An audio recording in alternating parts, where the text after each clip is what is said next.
Welcome all. सो आज हम लोग देखेंगे कि what are quantifiers. Okay, so quantifiers जानने से पहले हम लोग ये जान लेते हैं कि प्रेडिकेट्स क्या है। सपोज मेरे पास एक स्टेटमेंट है पी ऑफ एक्स। क्या स्टेटमेंट है कि एक्स इज ग्रेटर देन 3। तो यहाँ पे प्रेडिकेट कौन सा है, ये वाला part is greater than 3 predicate है। एक्स क्या है, एक वेरिएबल है, क्योंकि एक्स का वैल्यू चेंज हो सकता है। जैसे कि अगर मैं बोली कि 4, एक्स का जगह पे 4 ली, तो ये वाला क्या होगा स्टेटमेंट कि 4 इज ग्रेटर देन 3। या फिर मान लो मैं 2 ली, तो क्या होगा कि 2 इज ग्रेटर देन 3। तो हम लोग उसके बाद देखेंगे कि वो वाला स्टेटमेंट फॉल्स है या फिर ट्रू है। लेकिन यहाँ पे एक्स जो है इसका वैल्यू चेंज हो सकता है, तो ये इसको हम लोग बोलेंगे कि वेरिएबल। और बाकी जो बाकी वाला पार्ट है जैसे कि इज ग्रेटर देन 3, ये वाला पार्ट को हम लोग बोल सकते हैं प्रेडिकेट। तो here p denotes the predicate. Predicate कौन सा है, is greater than 3 and x is a variable. So if I take x as 4, तो example for example p of 4 would be 4 is greater than 3। Then अभी हम लोग जानते हैं कि क्वांटिफायर्स क्या है। जो प्रेडिकेट्स होता है वो कितने हद तक ट्रू है वो हम लोग देखते हैं क्वांटिफायर से, वो उसका मेजरमेंट करता है। जैसे कि quantifiers expresses the extent to which a predicate is true over a range of elements.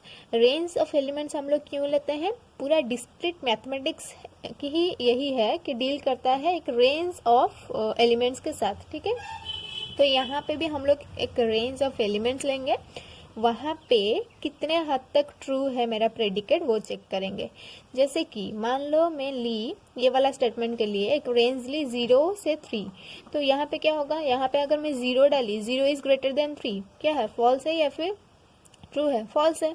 या फिर 1 ली या फिर 2 ली या फिर 3 ली, ये सब के लिए ये क्या हो रहा है, ये वाला स्टेटमेंट फॉल्स हो रहा है। तो मैं क्या लिख सकती हूँ वहाँ पे कि फॉर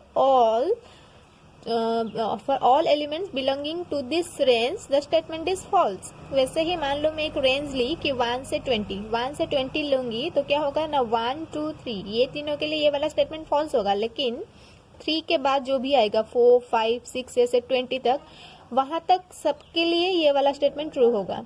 तो फॉर मेनी वहां पे ये वाला स्टेटमेंट ट्रू हो रहा है।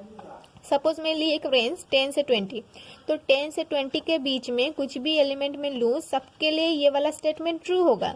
तो यहाँ पे for all the statement is true. तो क्वांटिफायर्स एक्सप्रेस करता है वही एक्सटेंट जहां तक वो प्रेडिकेट ट्रू है।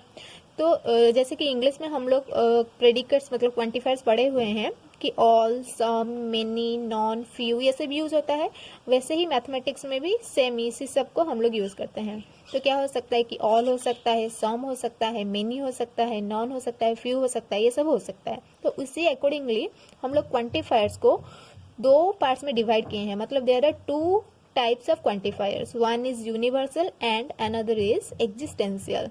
तो अभी हम लोग देखते हैं कि यूनिवर्सल क्या है और एक एग्जिस्टेंशियल क्या है। तो पहले देखते हैं कि यूनिवर्सल क्वांटिफायर्स क्या होता है।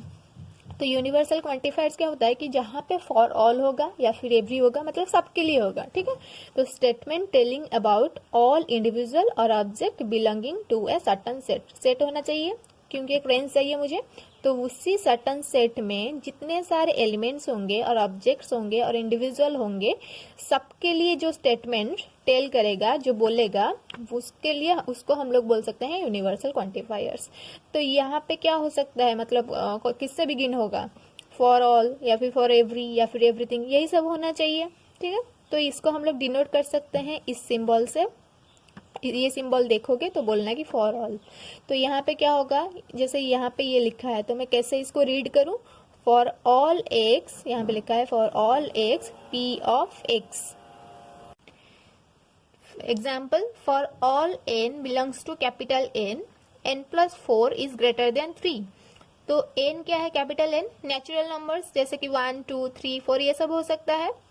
तो सपोज मैं एन ली 1, ठीक है, स्मॉल एन ली 1, तो ये वाला क्या हो जाएगा, 1 plus 4 means 5, 5 is greater than 3। True और फॉल्स, ट्रू है। तो यहाँ पे मैं कैपिटल एन से कुछ भी चूज करूँ, ये वाला रेंज में मेरा जो स्टेटमेंट है वो ट्रू होगा, तो फॉर ऑल मैं ये वाला स्टेटमेंट को ट्रू ले सकती हूँ, ठीक है। और भी एग्जाम्पल हो सकते हैं, जैसे कि ऑल मेन आर मॉर्टल, तो सब यहाँ पे वेरिएबल कौन सा है, मेन है, तो मेन को मैं क्या ली, एक्स ली, तो यहाँ पे मैं ये स्टेटमेंट को अगर मैं मैथमेटिकल स्टेटमेंट में कन्वर्ट करना चाहूँ तो क्या लिख सकती हूँ कि फॉर ऑल एक्स, जो ऑल मेन, ये फंक्शन को मैं ली एम ऑफ एक्स और मॉर्टल को ली एच ऑफ एक्स, तो if it is a men then it should be mortal, इसका मीनिंग यही है। तो इसको कंडीशनल ऑपरेटर यूज करके मैं लिखी, ठीक है।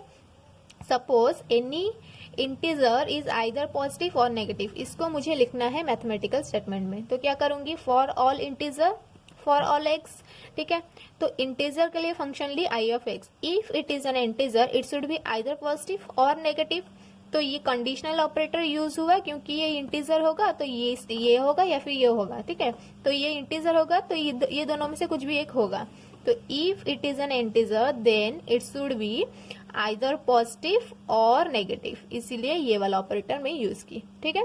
वैसे ही अगर नेगेशन होगा तो ऑल भी हो सकता है, मतलब ऑल एवरी ये सब भी रह सकता है एक स्टेटमेंट में, उसके साथ साथ नॉट भी रह सकता है। तो यहाँ पे सपोज ये लिखा है कि not all graphs are connected, तो इसको मुझे कन्वर्ट करना है मैथमेटिकली, तो क्या करूंगी, फॉर ऑल ग्रैप्स के लिए ली x, graphs if it is a graph then it is not connected, c of x, g of x, conditional c of x, तो for not, क्योंकि यहाँ पे not है तो मैं नेगेशन ले ली, ठीक है। Then what are existential quantifiers, जैसे कि हम लोग देखें कि यूनिवर्सल में क्या होता है, फॉर ऑल एवरी ईच, मतलब ये सब के लिए होता है। एग्जिस्टेंशियल में कम्प्लीटली अपोजिट, मतलब जिसमें सम होगा, फ्यू होगा, मतलब इसको छोड़ के बाकी जो भी वर्ड्स होंगे तो उसके लिए हम लोग लिख सकते हैं कि एग्जिस्टेंशियल। तो एग्जिस्टेंशियल क्या होता है कि the statement begin with for some there exist और एटलीस्ट वन, ये सब रहता है। तो डिनोटेड कैसे करते हैं, ऐसे एफ उल्टा एफ के स्मॉल एफ के टाइप होता है। For example some men are clever, यहाँ पे ऑल मेन आर क्लेवर नहीं लिखा है, ऑल मेन लिखता है तो ऐसे फॉर ऑल लिखते हैं। तो there exist some men function, वो मेन भी होगा साथ ही साथ क्लेवर भी होना चाहिए, इसीलिए मुझे कौन सा ऑपरेटर यूज करना है, एंड वाला operator, M of x and C of x. तो some real numbers are rational, तो there exist some numbers which are real numbers and rational also. इसका नेगेशन क्या होगा, नेगेटिव ले लिया, ठीक है। तो example some graphs are not connected, तो there exist some graphs which are, वो ग्राफ भी होगा और कनेक्टेड नहीं होगा, तो नेगेशन ऑफ नॉट कनेक्टेड, ठीक है। कनेक्टेड वाला फंक्शन के लिए मैं नेगेशन ले ली। सम कैट्स आर ब्लैक, क्या होगा, सम कैट्स, कैट भी होगा, if it is a cat it is black, तो ब्लैक वाला ले ली। Some cats are not black, तो क्या होगा, कैट वाला function, negation of black, okay. तो ये हो गया क्वांटिफायर्स, 2 टाइप्स ऑफ क्वांटिफायर्स।